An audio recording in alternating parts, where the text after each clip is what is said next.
Thanks for this request. Yeah, it's one of those Zeppelin songs, you know, I don't really think of very often when I think of good Zeppelin tunes. And yeah, this is one of them, you know. This is, it's kind of like a hidden B-side gem. It's, yeah, I really enjoy doing this one. And it's pretty challenging too. There's a few things I had to think about when I was learning this.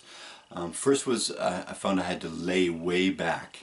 Also found that in those spaces, I subdivide in eighths instead of sixteenths. If I subdivided in sixteenths, it's almost like it was too rushed, you know. I'm not going to say too exact, but it just felt too rushed, you know. So I felt like I was coming in early if I subdivided in sixteenths. So yeah, I think eighth notes is a good subdivision for the 3/4 bar when the band breaks. Some other things, open strings. I had to decide, you know, am I going to use open strings or fretted strings? And I'm pretty sure I went with a combination of both, you know, using a lot of open strings. But you know, I find that a combination of open and fretted strings really gives you a lot of options and choices and freedom to play, you know, so that you're not stuck having to do just one or the other. There were some position things I had to think about and try to get the best sound. The one is there's this figure that happens quite a bit. It's based on the A, and it's that right there. At first I started playing it, you can play it like that, then I was doing that, kind of all on one string,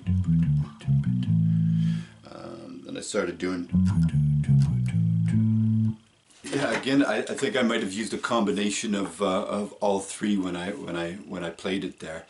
And again, it's one of those things where I was trying it one way and it didn't quite feel good in some spots, so that's what made me look for other ways. And I would suggest too, when you're practicing, if you're finding it's not feeling quite right or sounding quite right, look at how you're playing it and see if there's other ways to play it. And by approaching your practicing and learning like that, you're really going to start to you know, expand your knowledge of the instrument, and soon, hopefully, you know, you won't have to think too much about it, and it'll just be kind of an automatic thing that what you want to hear and what you play are getting close to being the same, which for me is what my end goal is, and I think a lot of you too is your end goal. You want to be able to play what you hear. There was one other lick on a D that I had to look at different ways to play, and that one kind of goes like this: 3, 4, 1, 2, 2. Pretty simple. Do you play the C there, or do you play it down here? Then it would be 4. Or maybe use the open string on the D. 3, 4. And is that a slide, or is it?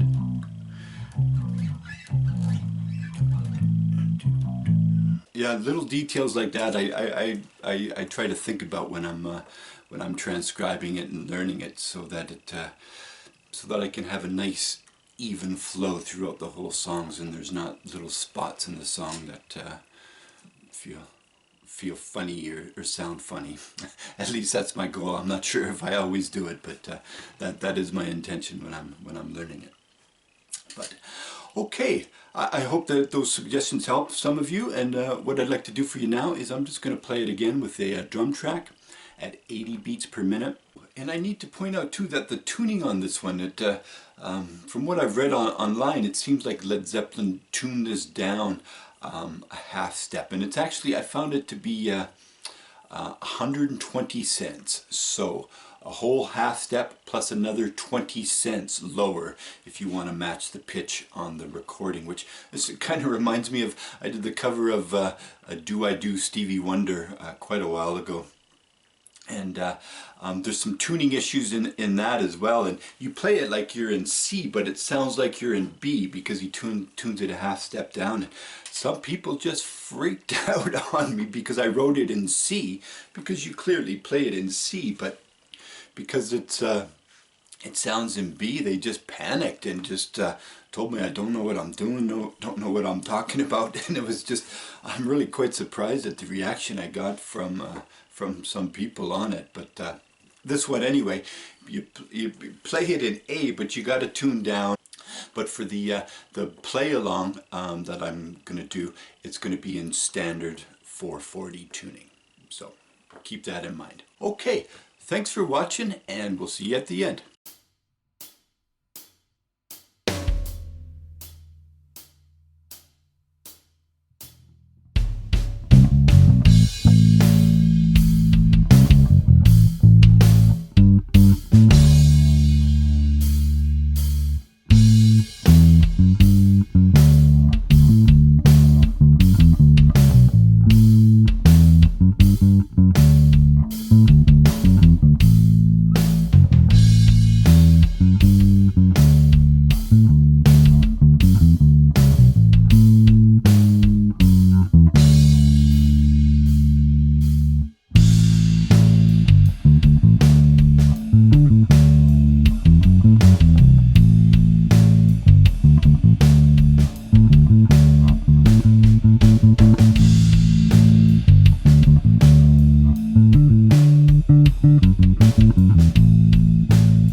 Okay, so there you go. Hey, Hey, What Can I Do by Led Zeppelin, and John Paul Jones was the bass player on that track. And you can find this transcription at musento.com under Advanced Learning Songs, and you can also find it at Patreon when you sign up at Patreon. Okay, thanks for watching. Don't forget to like and subscribe. Don't forget to check out Musento on Patreon. and we'll see you again next time. Thanks. Bye-bye.